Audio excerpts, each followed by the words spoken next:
Wel, dyma ni'n ystafol gan. Yr Arglwydd yn ystafol gan. Ar ôl rhai Saesneg, na fan ewn un o ddwy fachan y Gymraeg.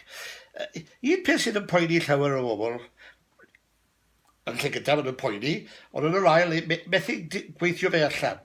Pam yn y byd wedi cyrraedd y fan? Ar un tro oedd y blaen, ar flaen y gad o flaen yr SNP, nôl yn y 60 yna. Erbyn hyn, mae beth sydd wedi digwydd i'r Alban, beth sydd wedi digwydd i'r SNP i gymharu a Chymru a'r Cynulliad, mewn ddwy wlad a'i gwleidyddiaeth, mewn gyfan gwbl man gwahanol. Wyt ti'n meddwl gollwyd y freuddwyd gan arweinyddion plaid ar ôl Gwynfor o'r dehead am annibyniaeth? Neu maen nhw ddim wedi... Beth wyt ti'n meddwl dy'r sefyllfa? Fel wyt ti'n gweld Cymru nawr? Allai ddim a dweud beth yn union sydd wedi digwydd yn y blaen. Mi fues i am blynyddoedd, fel y gwyddoch chi pan o'n i'n ddyn ifanc, yn aelod o Plaid Cymru, ond dwi ddim yn gwybod yn union beth ydy'r meddylfryd heddi. Ond hyd y gwni, mae'r syniad o annibyniaeth yn para yn nod ar yr o'r bell. Ond ydych chi'n gofyn am y gwahaniaeth rhwng Cymru a'r Alban. Mae lawer iawn ohono fi'n wneud efo hanes ac efo cyfraith ac efo deiryddiaeth. Mae gogledd yr Alban yn weddol agos i'r Arctic Circle, cofiwch chi ni, ac mae Llundain yn bell i ffwrdd. O beth am y hanes yn y cwestiwn, roedd yr Alban a Lloegr yn deyrnasoedd gwbl ar wahân fyny hyd at 1163, pan oedd Iagor cyntaf yn brenin Lloegr ac yn Iagor chweched yn brenin, yr un person yn brenin yr Alban. A wedyn y 1707, fe unwyd y ddwy deyrnas. Ond roedd yna hanes o annibyniaeth yn para o hyd. Roedd rhan heleth y gyfraith yr Alban wedi dod o Ewrop. I throddodiadau hi wedi bod yn gysylltiedig iawn a diwylliant cyfreithiol Ewrop.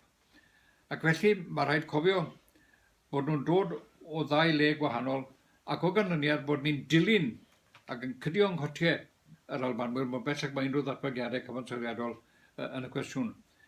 Dyn ni ddim mor bell a hynny ar ôl, a dyna pam bydden ni'n mwy na balch petai ni wedi gweld yr Alban yn pleidleisio o blaid annibyniaeth blwyddyn yn ôl.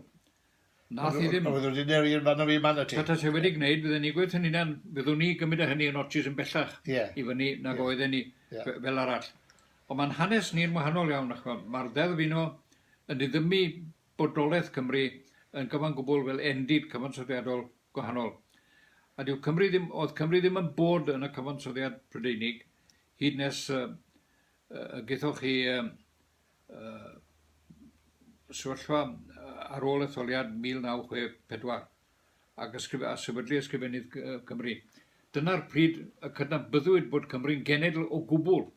Roedd neb wedi amau Bodolaeth yr Alban fel cenedl ar hyd yr amser. Roedd hi'n hanesyddol sicr o sofraniaeth i cenedligrwydd. Ac felly rydyn ni hyn a hyn o notys fel petai y tu ôl i'r Alban, ond ddim gymaint a hynny. Felly, does gen i ddim amheuaeth nad yw datblygiadau'r hyn a ddigwydd yn yr Alban yn y blynyddoedd nesaf mynd i fod yn dygedfennol i Gymru. Petai'r Alban yn dod yn annibynnol, fydd hynny'n codi ni yn reddfol, a bydde ddim osgoi hynny. Cwestiwn wedyn am annibyniaeth. Beth yw annibyniaeth? Mewn cyfundrefn modern, lle mae gwledydd mewn cytundeb a'i gilydd, lle mae gyda chi undeb Ewropeaidd ac yn y blaen, does y fath beth ag annibyniaeth ddim yn bod. Ond ar y llaw arall, ydych chi'n siarad am mesur heleth o ryddid sydd yn caniatáu i genedl i fyw i bywyd i hunan.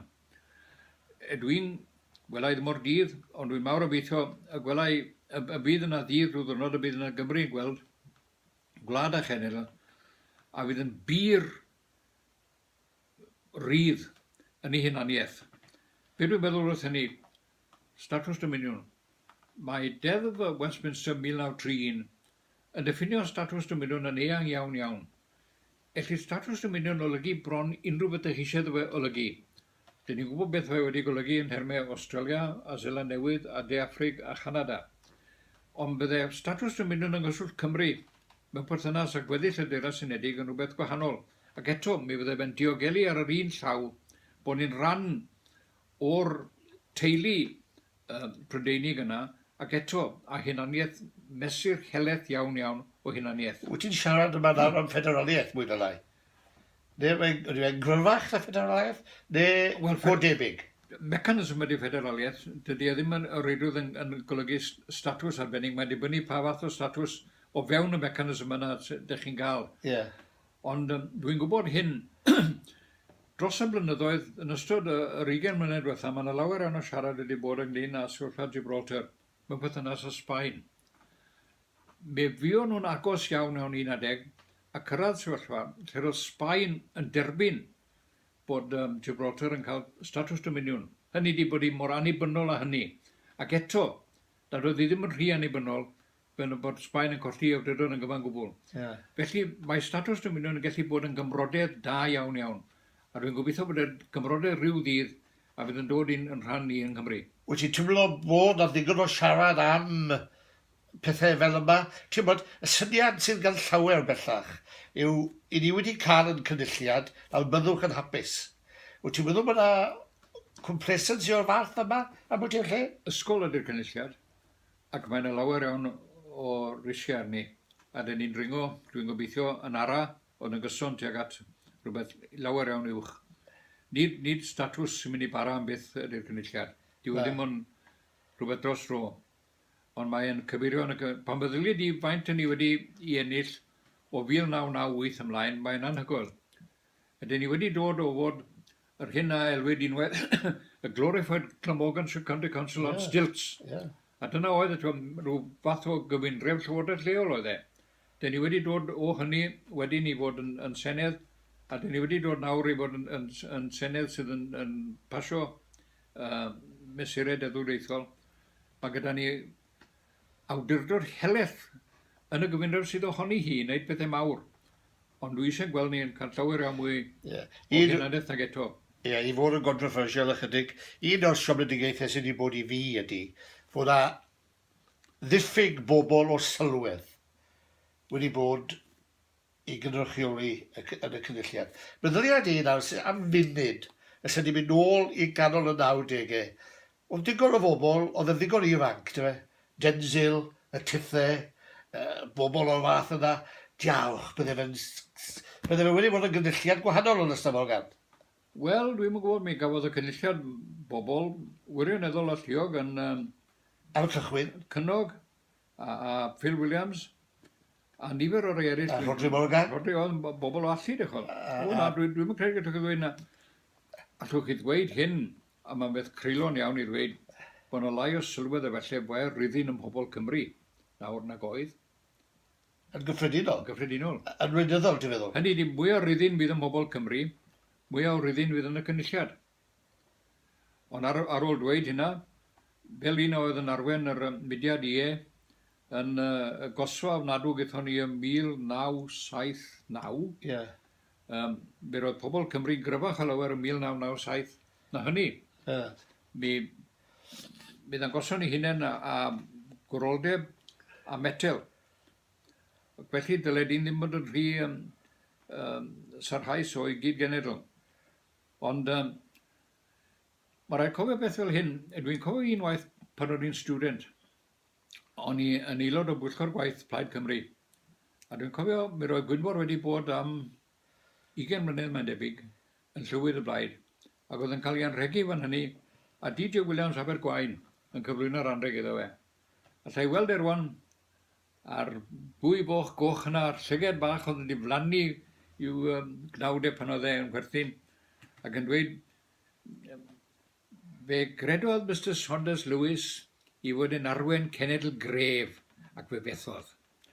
Mae'n bosib Mr Gwynoro Evans y bydd eich chi lwyddo gan bod chi'n gwybod bod chi'n arwen cenedl gwan. A dwi'n credu bod yna wirionedd mawr iawn yn y geiriau hyfryd yna. I orffen ar fateb gwestiwn personol fyna. Be fi est i yn y blaen am blynydde? Do. Oedd hi'n anodd gadael? Oedd, oherwydd doedd ddim cwestiwn o weid mae'r blaid yn wrong. Roedden ni'n credu Britiniaid, rwy'n credu'n iawn bod y blaid yn iawn yn sefyll dros hunaniaeth Cymru yn rwydyddol. Ac oni bai bod gyda ni blaid annibynnol, bydden ni rioed wedi llwyddo i gael cynulliad.